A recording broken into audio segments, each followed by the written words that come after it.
നമസ്കാരം.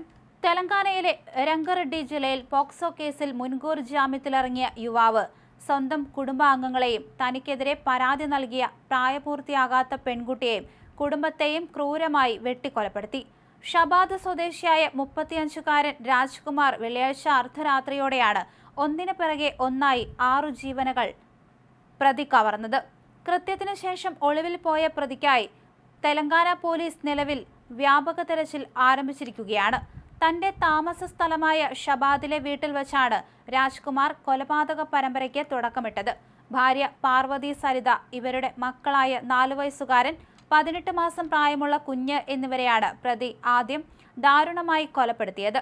ഉറങ്ങിക്കിടക്കുകയായിരുന്ന കുഞ്ഞുങ്ങളെ അനായാസം വകവരുത്തിയ പ്രതിയെ ഭാര്യ തടയാൻ ശ്രമിച്ചു എന്നാണ് സൂചന. പാർവതിയുടെ മൃതദേഹം കണ്ടെത്തിയ മുറിയിൽ കടുത്ത പിടിവലി നടന്നതിന്റെ ലക്ഷണങ്ങൾ ഫോറൻസിക് സംഘം കണ്ടെത്തുകയുണ്ടായി.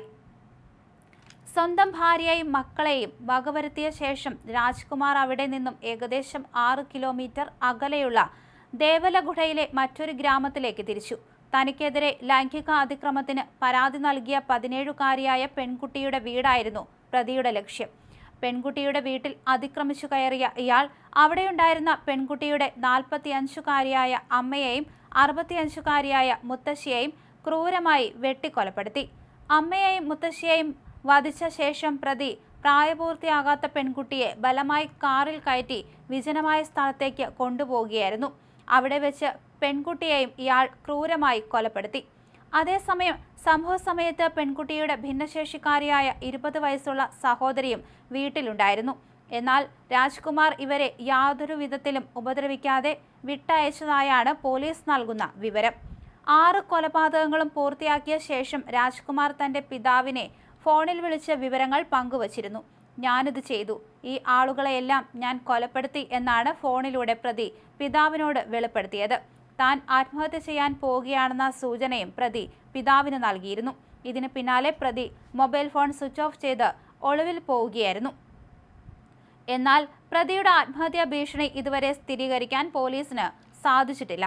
പെൺകുട്ടിയുടെ പരാതിയിൽ പോലീസ് രജിസ്റ്റർ ചെയ്ത പോക്സോ കേസിനോടുള്ള കടുത്ത പ്രതികാരമാണ് ഈ കൂട്ടക്കൊലയ്ക്ക് പിന്നിലെന്ന് വ്യക്തമായിട്ടുണ്ട്. ഈ വർഷം മെയ് 16-നാണ് 17-കാരി രാജ്കുമാറിനെതിരെ പോലീസിനെ സമീപിക്കുന്നത്. പരിശീലന സ്ഥാപനത്തിൽ നിന്നും വീട്ടിലേക്ക് പോകുന്ന വഴിയിൽ പ്രതി പെൺകുട്ടിയെ നിരന്തരം പിന്തുടർന്ന് ശല്യം ചെയ്യുകയും പ്രണയാഭ്യർത്ഥന നിരസിച്ചതിനെ തുടർന്ന് ലൈംഗികമായി ഉപദ്രവിക്കുകയും ചെയ്യുകയായിരുന്നു. തുടർന്നാണ് പോലീസ് ഇയാൾക്കെതിരെ കേസെടുത്തത്. കേസ് രജിസ്റ്റർ ചെയ്തതിന് പിന്നാലെ ഒളിവിൽ പോയ രാജ്കുമാർ കോടതിയെ സമീപിക്കുകയായിരുന്നു. 7 വർഷത്തിൽ താഴെ മാത്രം ശിക്ഷ ലഭിക്കാവുന്ന വകുപ്പുകൾ ചുമത്തിയാണ് ഷബാദ് പോലീസ് കേസ് രജിസ്റ്റർ ചെയ്തിരുന്നത്. ഈ സാങ്കേതികത്വം മുതലെടുത്ത് പ്രതി കോടതിയിൽ നിന്നും മുൻകൂർ ജാമ്യം സമ്പാദിച്ചു.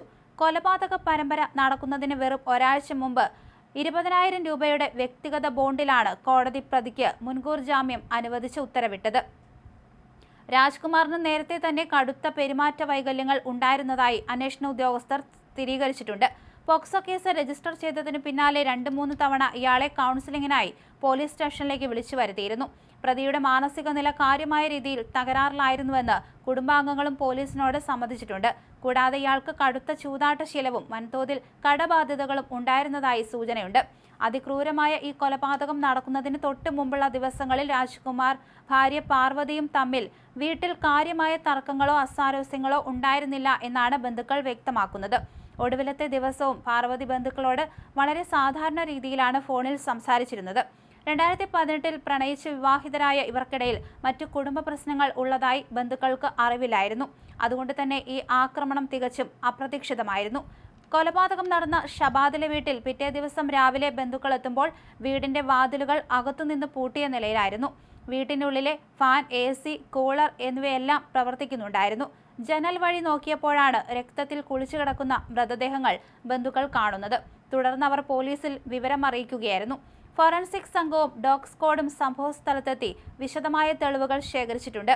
പ്രതിക്കായി തെലങ്കാന പോലീസ് അന്വേഷണം ഊർജിതമാക്കിയിരിക്കുകയാണ്.